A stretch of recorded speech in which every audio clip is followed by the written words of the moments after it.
Hello, welcome to the Paddock Pass podcast. On today's podcast, we've got a special interview with Simon Crafar, the chairman of the FIM Stewards panel for MotoGP.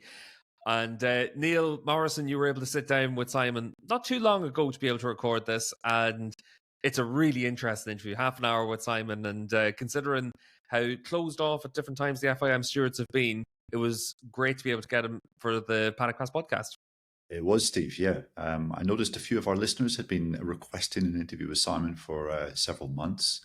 And it's not always the easiest. He's obviously a busy man. And I think there's also a degree of maybe Dorna trying to protect him a little bit from the media, making sure that he's not available all the time to speak.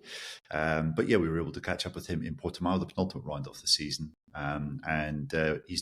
I don't think he's really able to speak about individual incidents that he's judged, but we were able to speak in quite general terms about his role and what it entails and how he has found this first season as David Emmett. Sorry, we cut that bit out. David Emmett, obviously enough for Simon, he's basically the principal, he's the teacher, he's all those things. Were you ever above bribing your teacher when you were in school? Because I only ask, because obviously the Paddock Pass podcast is sponsored by Renthal Street, so you can check out renthal.com, the Fit My Bike tool. And ultimately, if you're trying to bribe Simon Crafar with anything, you'd go there, you'd see what bike he has, you'd use the Fit My Bike tool, and you'd pick something up for him. But would you ever have done anything so nefarious to try and gain favour from someone? No, that would have been a hopeless task. I don't think I ever remember being a teacher's favourite at any point. Yeah, no. Well, I could tell you stories about my childhood, but best not, because it doesn't reflect well on anyone. But to get back to Simon, I mean, obviously he can't speak about individual vigilant crashes, occurrences, penalties, or whatever, because then you just end up completely relitigating it, all of everything that happened, and you don't want that. What you really want is to hear about, what is the principle? How do people look at this? How does Simon and not just Simon, the stewards, because it's Simon Crafar leads a small panel of people who examine each incident, but these incidents are also flagged up by race direction, who spend all their time watching the race, watching every angle of the race to see what's going on. So it's much more complicated than just that. But I mean, like I felt what Simon's greatest strength this year was, compared to previous years with Freddie Spencer, was there was a you could see that he had a policy. Do you know what I mean? Like he had a set of principles on which he based his actions. And penalties seemed to, they made sense. When you looked at each of them, you go, yeah, no, okay, that one makes sense, and that one makes sense, and that one makes sense. And even the ones that you weren't sure about or didn't agree with, you could see the reasoning that led to it. And so that hasn't always been the case in the past few years. Yeah, I thought, Neil, that was one of the most interesting things about it was the structures. And Simon goes into that. And for me, it's always interesting with ex-riders, because so many riders that get to the top, they're all very structured. There's very few of them that do anything by accident. And even when you talk to Simon about the processes that they have in place for the stewards, the structure for him and his team becomes really important. The people he has around them becomes important. And then the precedence of what's happened in the past really does form an awful lot of what they end up doing. And I thought it was a really interesting interview whenever he started to talk about the strengths that everyone brings to the table. Exactly. Yeah. There's a nice little team of them up there in the steward's office with some monitors that they're constantly looking at. And as you say, each person has their own kind of strengths. And Simon's strength is coming from that racing background and being able to sort of make a kind of a split-second judgment on a potentially critical incident or controversial incident. And one member of his team is able to think of previous years when they've had similar incidents occur and can remember off the top of his head immediately what those penalties were and how they were handed out. Are you secretly a member of race of the stewards panel? Because you're the only person I know who can remember off the top of his head that during FP3 for the 125 class in 1976, someone stuck it under someone else. You vastly overestimate my powers of memory, Dave. Vastly. And with each passing year, I think you overestimate them even more.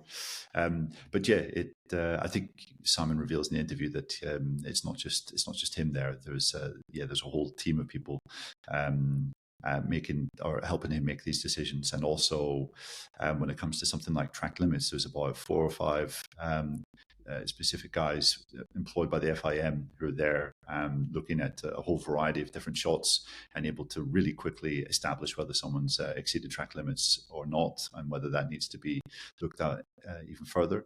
And I think it's taken some time for this little team to be built up. In the past, I think it was more a solo mission. Mike Webb basically back in pre-2015 and 2015 doing most of this by himself, whereas now they've kind of managed to expand it out into a team which assigns different tasks to different people.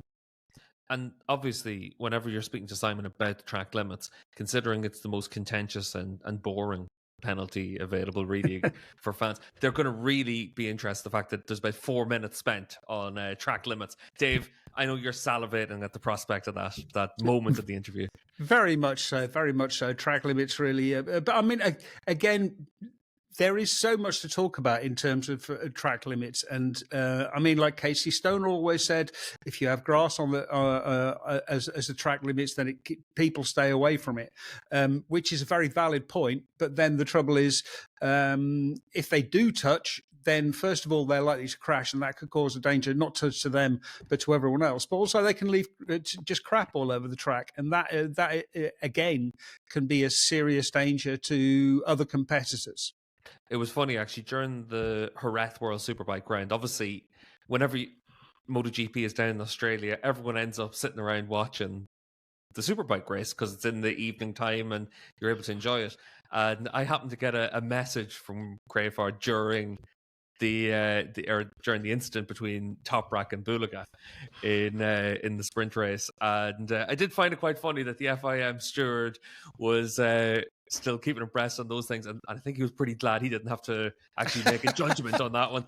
But Neil, when you look at it as well for Simon, you speak to him about it as well, his varied career, because he's basically done every job you can think of in the paddock. He's worked as obviously a rider, he's been a suspension engineer, he's worked as an engineer, he's worked as a commentator, a pundit, he's worked now in this role. And obviously you've got a great relationship with Simon from many years working together. But the respect that I think everyone in the paddock has for him is very high. And that also means that whenever you take on a role like this, you've built up that bit of credit. I think even for Freddie Spencer, when Freddie came in, Freddie had been outside of the Grand Prix paddock for so long that even though he was Freddie Spencer, he had lost that connection to the people around the paddock, whereas Simon has that. The MotoGP riders were interviewed by him 10 years ago, effectively, whenever they were in Parc Ferme for a Moto3 race. So they've seen him and they've been able to build that relationship with him over the years, and that counts for a lot. Yeah, exactly. I mean, that counts for something, I think, at first. But then I think it's really important to try and establish a kind of point of communication from that moment onwards, because you can very quickly lose that goodwill that you've built up in your previous 10 years in another role by not behaving in a way that, rider will deem sufficient or good enough, really, in their first interaction. So I think one of the things that we talk about is just how it's not just about speaking to team members or riders when they're called up to the steward's office. It's kind of about maintaining a sort of a line of communication beyond that, and making sure that his ear is always open if someone might have a complaint or something that they've seen that perhaps the stewards have missed. So I think that has been an aspect that he has brought to the job this year, which maybe wasn't there in previous years. And Dave, one of the other things that Neil and Simon talk about is the fact that, as Neil puts it during the interview, Simon has found his real calling in his post-riding career. And I know you've always enjoyed sitting down talking to Simon about what it takes on the track. And that gives a lot of confidence for when you have him being the arbiter or being one of the arbiters for any of those decisions that have to be made. Yeah, absolutely. But again, I think it is, as Neil said, as you said, it's about having built up the relationship with the riders over the years. Simon is a very, very astute man. He understands riding, and he also understands what it's like to be riding.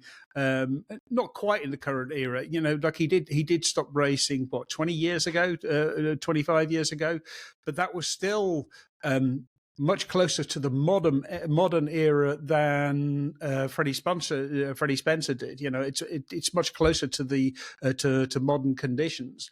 And the other thing, he's very open, he's very honest, and he's very much a straight shooter. He's not going to stab you in the back. Also, that can also sort of work against you from a personal relationship, because I know there are certain certain people, not riders, but other people in the paddock, that if Simon doesn't get on with them, he can be extremely harsh with them. But he has been extremely fair. And the one thing that was really, really surprising about all of this year was the discussion. Like, whenever he asked riders about that, well, I mean, it would depend. So you'd ask riders about something that had just happened to them, and they'd say it's a disgrace, and I'm being victimised, and they've all got it in for me.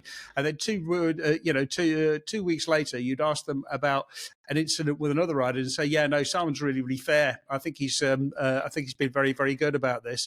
So it's very much you have to ask them about other people. But I mean, I think at Valencia, Luca Marini, Franco Morbidelli, and Morbidelli is, as well, he's got to have a cup of tea with Simon quite a lot this year. So even Morbidelli was quite positive about him.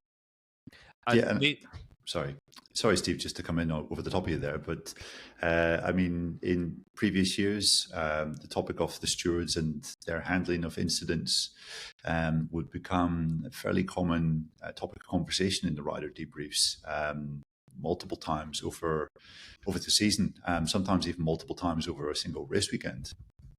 And off the top of my head, looking back at this year, there's maybe one or two moments with Morbidelli toward the start of the season when he had been not really riding very intelligently, and he might have complained a little bit about not agreeing with how he had been punished. But otherwise, I think it was really only in Valencia in the last weekend of the season when Jack Miller had a bit of a pop over, I think, his penalty for contact with Fermin Aldeguer in the sprint race. He was then forced to drop, I think, a position and dropped 3 positions. Yeah, exactly. Which he didn't do, and then he was given a long lap penalty. And he wasn't very happy about it. He was not. But this maybe stemmed, from one or two things that Miller was a little peeved at from previous races over the previous couple of months. But aside from that, really, I can't think of many other instances when riders have come out and had a pop at the stewards this year. And I think that in itself is a sign that things have definitely improved in a big way. Yeah, I mean, the other thing about the Miller incident was also, he had to drop 3 positions, but by the time he got the message, the field had split up a little bit. And so, dropping 3 positions at that point would have meant him sort of hanging around quite a lot as well, which almost goes back to the introduction of I think the penalty points. I think the penalty point system. I'm not sure, but again, there was a penalty where in a Moto2 race at Misano around, I want to say 2014, 2015, where I think Jonas Folger was told to drop a position, but he had something like 8 or 9 seconds to the rider behind him, and it didn't make any sense. And so they were looking for a different way to punish people. And this is one of those sort of strange edge cases where, I mean, the penalty was fair. Yes, Jack Miller did gain a number of places, and he should have given up 3 places. But by the time the penalty is actually handed out, by the time it's assessed, then the race is developed, imposing quite a large penalty on Miller. But even then, it's there to you just have to suck it up. You've been given a penalty, you have to comply with it, or else you end up being black flagged, like our friend Max Biaggi. Obviously enough for something like this as well, Simon talks quite a bit about how those processes come into it, Neil. And it's a great interview. I'm looking forward to everyone giving us their feedback on this. And they can do that on patreon.com/Paddock Pass Podcast, where we've got our Discord server. They can leave a review and a comment as well on their podcast platforms. And just before we move on to hear from Neil and Simon, Neil, we've got a lot of content planned over the next couple of weeks. We've obviously got our end of season. And next week, we've got a good Q&A session with all of our patron supporters giving their questions.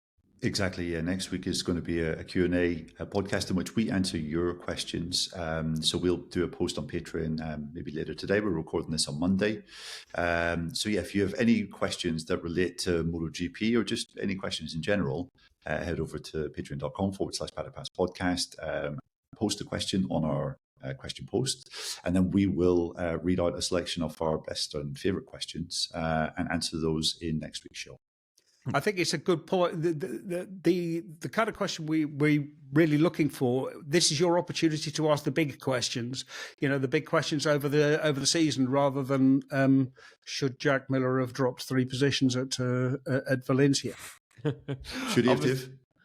Of course, he should have. Obviously, once you're given a penalty, you're supposed to take it. Unless you really don't like that penalty, then ignore it and plead your innocence afterwards. I think was it Bestia did that? Yes. Yes. Barcelona last year. Yeah. How'd that work out for him? It didn't work out so well, and it ended up costing him, I think, 3rd in the championship. So yeah. And we've also got some other content coming up as well. Myself and Gordon are going to record a Superbike testing wrap-up show. That's where we saw Miguel Oliveira on the BMW for the first time, Dan Petrucci jumping in to replace Toprak as well. And Dave, we've got a few interviews from you as well from the end of the season that we'll be putting up to Patreon pretty soon. Who did you manage to grab at those final rounds? I have Christian Gabarini, Pecco Bagnaio's crew chief, on dealing with one of the most difficult championship seasons in history, and also he's particularly interesting on the mess that Motegi created for them. That it was, they knew they were in trouble, and then all of a sudden Motegi happens, where he just cleans up, and then you're like, okay, right, now I don't know what's going on. And also Maya Marigali, Yamaha's team director, on the process of working with the inline 4 and the V4 and the plans for the future. Yeah, and obviously we'll have Adam back on the pod next week to go through all that. But we're going to leave today's show with Neil's interview with Simon Crafar, the chairman of the FIM Stewards panel. I'm delighted to say that I am currently sat with my old colleague, friend, and chief FIM steward, Mr. Simon Crafar. Simon, hello, welcome to the show. Good to see you as always, Neil.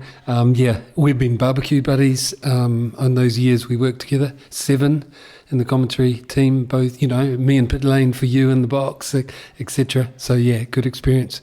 Yeah. Neil and I, for those listening, know each other pretty well. Yeah. Simon, this time a year ago, some people were thinking you were taking the most difficult job in the paddock, becoming FIM chief steward. How has the first year been, is my first question. I mean, is it something you've enjoyed?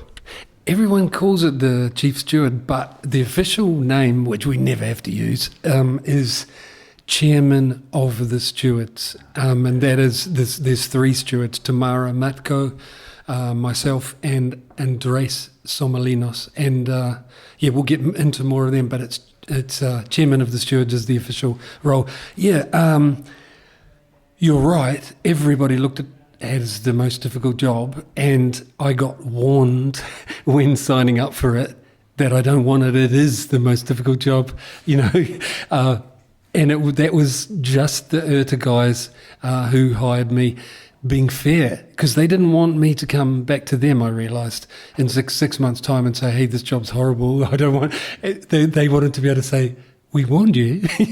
But it's because they're sound guys, they didn't want to just drop me in. But as I said to them, it's too late, I've already made the decision, over the last weeks, I'm doing it. It's like anything I've ever done that was, really worth it in life, whether it was racing or the commentary job, it is scary going in. And this one was no different. Would you say the job has kind of met your expectations? Has it been a surprise in some respects, or is it kind of what you were thinking it was going to be? I went in knowing what I wanted to try and achieve. I had an idea, obviously, like any profession you take on, but I really thought it would be a learning period, like commentary was. That was not a pleasant learning period because I was learning a new trade. Racing was a brutal learning period, meaning you're not only not getting the results you want, you're getting injured, having crashes, over-trying. So everything that I've done in the past has had that learning period, and I expected, no different. But it was different. It's... of course, I had to be cautious not to make a mistake early on because without experience in the job, that would be easy to do. But I never expected the first year to feel like it has. And that is, I can go as far as saying, I have been saying, I feel like I'm where I belong, which I never expected, And I think it's because I want to succeed, like anyone trying, but it's all of the professions I've done in the past have given me the tools to do this job, and I didn't realise it until I started the job. That's basically it. Could you run us through some of those experiences? I mean, you've been involved in motorcycles all your adult life since you were a teenager, obviously raced at the highest level, as you said, been involved in the media side of things, track days, but, can you maybe talk us through some specific things that you've done in the past which you think have been of a help for you this year? Yeah, it's the whole thing. I mean, for the people that don't know me, sorry to bore the ones that do, but I started off with motocross, like at 10 years old. And then I started at, believe it or not, 15, a motorcycle mechanic apprenticeship. So I am a qualified motorcycle mechanic. I did that so I could prepare my own bikes because Dad is a farrier, a blacksmith, and he knew nothing about the mechanical side. He's a very good farrier, like won the World Cup at it twice and gets paid to look after very expensive horses, but he knows nothing about bikes, so I had to learn. So, I did my apprenticeship as a bike mechanic. I built, prepared my own race bikes, even when I went to road bikes, motocross bikes and road bikes. And then that got me out of my home country, racing, winning New Zealand championships, got out of New Zealand. And then I raced 12 years professionally, 10 years to get there, 12 years professionally. And then when I gave up, when I stopped that, I was an Öhlins technician. I used the mechanical side again. Excuse me. I joined the awesome boys at Öhlins, Mats Larsen and those guys, amazing. And learned a lot. Had to give up on that because the kids came along, give up on the travel. So started a long story, but I'll make it short. Started a school, Motor Voodoo, using all of the knowledge I'd learnt from the 22 years racing road bikes, how to do it, made a book and film it. But the thing I learnt from that was how to put it into words, of what's happening on the bike, because most people doing a profession don't know how to explain it, and the school taught me how to explain it. And then, like I said, 11 years of the school, then it was, I got out of the blue, got offered to do the commentary, offered that job. So I worked 7 years for Dorna, which was a massive learning curve because I know the sport, but I didn't know how to be a broadcaster. That's completely different. And I made a lot of mistakes early on, got a lot of flack for it. But after a few years, started to get comfy and then felt like I did well at it, the last 3-4 years. But then it felt like I want to do something else, and I'll be honest, as a broadcaster, I didn't feel part of the sport. I felt outside it, looking in, explaining it. I wanted to be part of a team manager, something like this I was looking for. And then this job got offered. And like I said, it was scary, but I'll repeat, I feel like I'm where I belong, which is such a good feeling, to be in the sport I love, working with, I could say, or against the riders I would go as far as I say love and respect. You know, they're amazing lads, what they do. I say lads because sadly we don't have a girl in the championship at the moment. And yeah, I genuinely feel, I mean, I hope you can hear my voice. I feel excited, lucky to be doing what I'm doing. Yeah.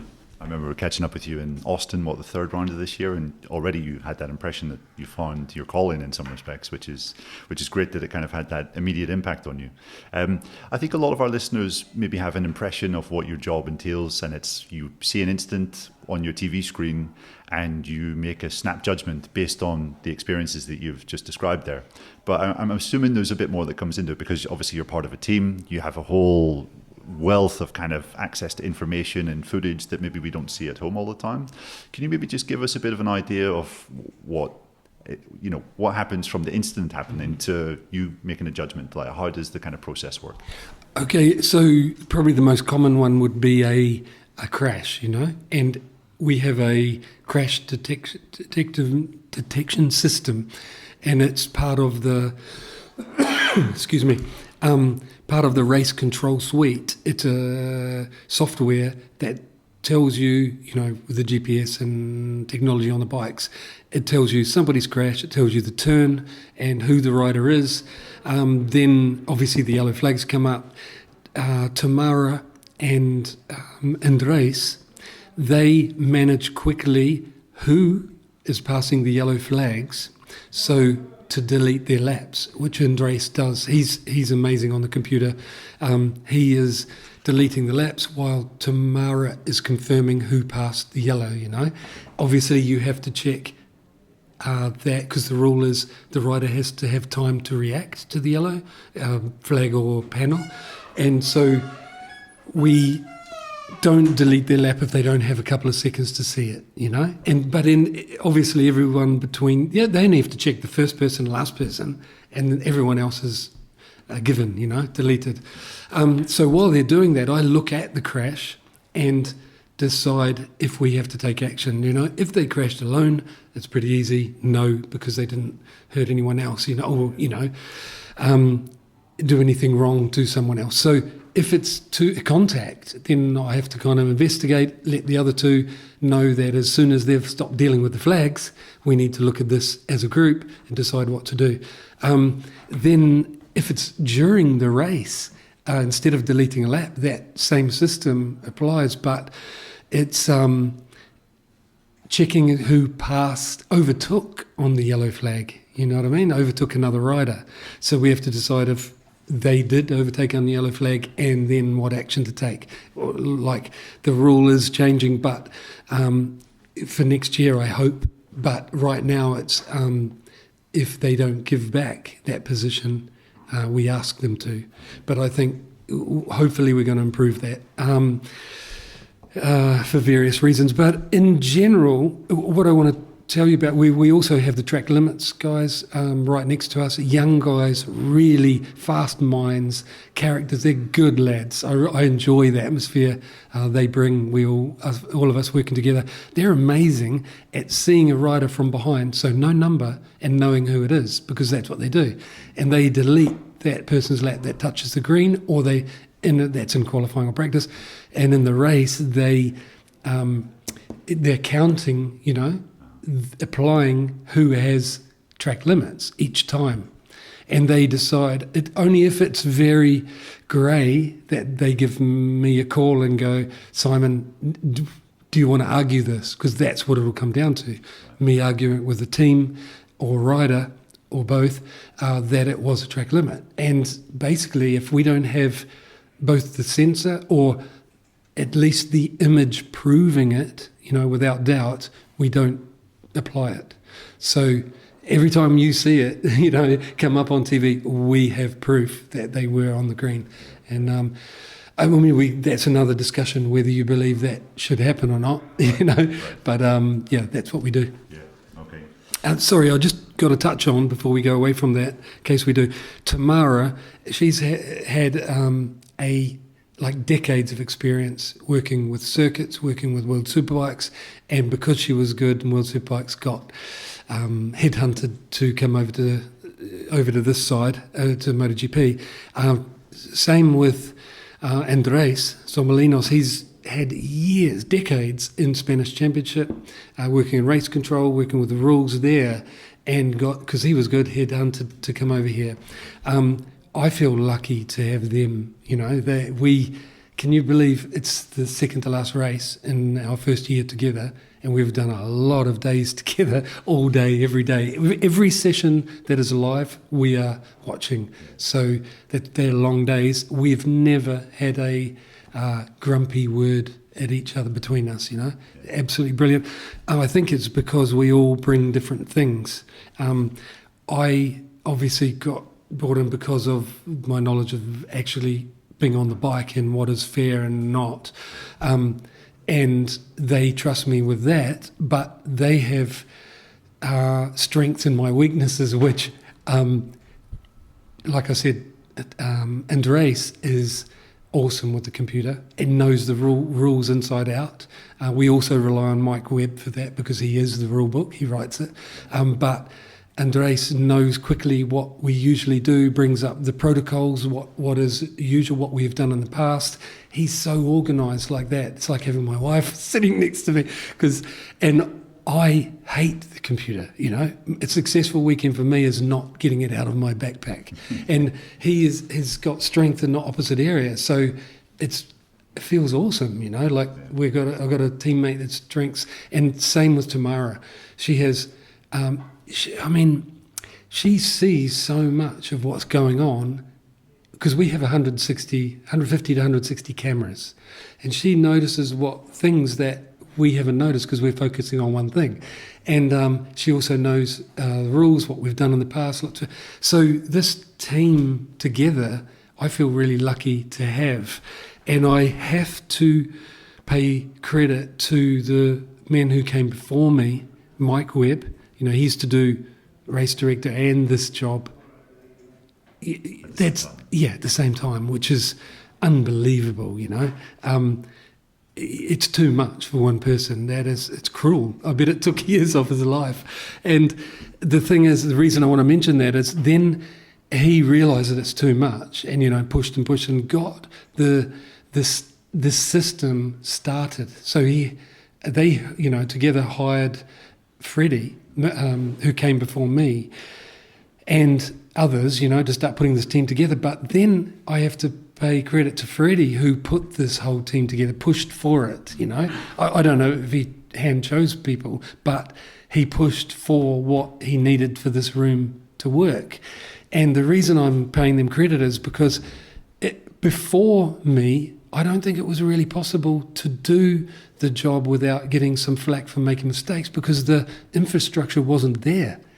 And over the years of Mike and then Freddie, they've put this team together.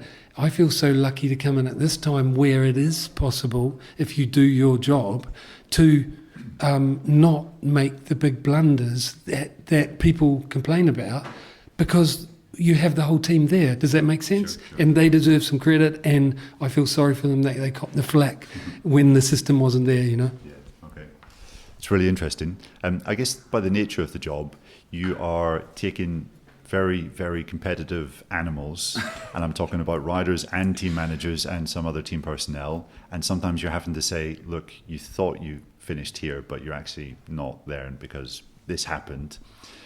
When you have a kind of angry person coming at you to your office, how do you approach that? Because you obviously have to have the evidence there to basically explain, and you have to, I guess, have an open line of communication to be able to, have a conversation, not kind of be just. How does that work? As always, Neil, you're on it. I think the communication is the biggest part because if you jump out of the grass like a policeman and give someone a ticket, for doing something wrong and don't explain it, you create anger. Everyone's experienced that. So we try to do the opposite, pull them up, look, show them what's happened, do it really calmly, look, and try to show them why we have no choice but to give you a penalty because look what you've done, show them all the angles, this is the rule, so they can, but listen to them as well, why it happened, let them, because if they don't get to vent and explain everything, then they're going to go away angry. So we listen. It takes a long time sometimes, and I don't mind doing it because I know how it feels on the other side. You have to vent why you did it, why it happened. And then that's part of the process of accepting, the penalty. It doesn't mean I'm going to not do it, because everyone talks about consistency. That'd be the best way to blow that, is let someone off something and not let someone else off. You have to, follow through with it and say, look, I'm sorry. Well, I totally understand why it happened. I believe you, but this is the rule. Look at the video. You've done that. We have no choice, unless there's some circumstances that lighten their responsibility, we can work with that. But otherwise, we can't just let people off willy-nilly, we've got to... but the communication with, you're right, I would say my age is helping, because in my 30s or 40s, 20s, 30s, 40s, I would have bit back at them being aggressive towards, disrespectful, or not so much disrespectful, but which we have had, but it's not so common. But, yelling and, they're angry, and I totally understand. But being 56, the old testosterone levels go down, and I don't bite as quick unless I've had enough, and then, I'll make it clear I've had enough. That, look, we've listened to you, we've explained everything, we've showed you the videos. It's all we have to do. This is our decision. That's it. And I really don't mind doing that if I think it's correct, because I can't sleep if I make a decision that isn't correct. So I don't want to get them wrong. We try to listen to everything, and with the evidence we've got, make the best decision. And then, like I said, I don't have a problem enforcing that. And I guess the thick skin is just something that you have to have, right, in this, because you accept that people are going to come up and sometimes be a bit, aggro. Yes, and I don't mind that. But even if the thing is, if you've done everything you can, like I said, let them vent, explain everything to her, and they're still disrespectful, we don't put up with that. They only get a couple of those, and we will no longer, threaten to no longer do this process. Will be the policeman jumping out of the grass, because meaning we don't have to listen to them vent. We just have to show them the evidence and the sanctions in the mail. Thankfully, we haven't reached that. We've got close with the one rider, but we've never got to the point where we don't listen to them anymore because they're being disrespectful, which is great, out of all of the riders we see. Hey, I should throw in something. What I've noticed is the riders that you have up for something big, and you have big discussions, or we've had up repeatedly, we end up with a very good relationship with, because both the riders and the teams end up realising that we're on their side as well. We're not just, they know us, they tell us when another rider has done that to them, and we follow up on it, and they appreciate that. And I know it sounds like squealing on someone else, or whatever you want to call it, but we need teams to tell us when a rider's done something dangerous, because we've got 160 cameras up to, we don't have 160 sets of eyes, so we need people to inform us so we can chase it up. We just need to know, we tell all the teams, all the riders, we need to know roughly when the incident happened, what time of session. Sorry, we've got a lot of people coming in here, wrong room to choose. When the incident happened, what the numbers of the machines of the incident are, so we can find them, and that's it. We don't want an opinion on it. We want to go in cold and see what happened and make a decision on whether to follow up on it. And this is a lot of our work in the evenings, is chasing these things that have been reported to us. What I'm saying is, the people that we see the most and often are in trouble, we end up having the best relationship with, because they realise after some time we're not just there to punish, we're trying to work with them. And I should add there that we try to bring up, what I've noticed is, if I see something on the screen, or it's been reported to me and we find it, and it's not quite a penalty, but it's damn close. We decided not to penalise. Let's get them up anyway. We always get them up anyway and show them the video and go, and tell them before, because they always come up super defensive, like ready to fight. We go, don't worry, this isn't about a penalty, we just want to show you something. You see them physically relax and their mind open to what you're going to show them it and go, please, we can't have that because of this reason, safety, whatever it is. So can you please try not to do that again, otherwise it will be a penalty, and they go off thanking us because it wasn't a penalty. And 9 times out of 10, don't do it again. And we've found the more time you spend doing that, the less, excuse the word, but shit you see on Sunday, So that's a big part of our job. Because you're showing riders essentially where the line is. Yeah, and that we're seeing, because a lot of them don't realise we even saw that, and if they don't realise, they're going to do it again because they think they're getting away with it, or it's just a bad habit, whatever, whether it's intentional or not.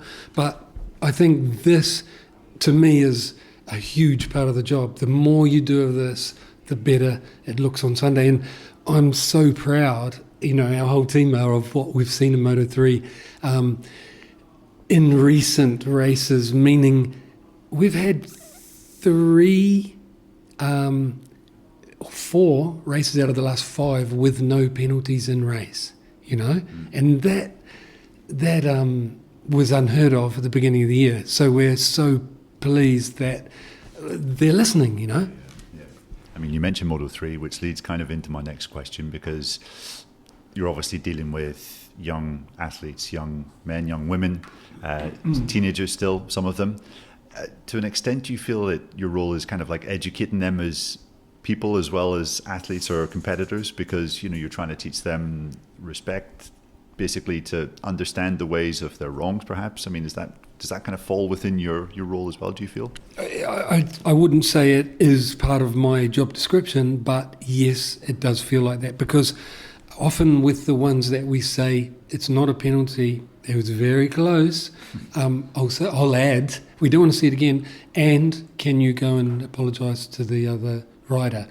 Because then the other rider loses his or her anger, and you don't see it escalate, because we see stuff, if it's not apologised, there is an apology, then that rider's out to get him back, and you see it. So, yeah, definitely. And also, look, I learnt it from having good crew chiefs, because we didn't have this system when I was racing, but a good crew chief is like a father of the paddock, and to a young rider, and will say where basically etiquette will say, hey, best you go apologise, or, or whatever it is, and I think it's super important because you stop those escalations, Yeah, sure.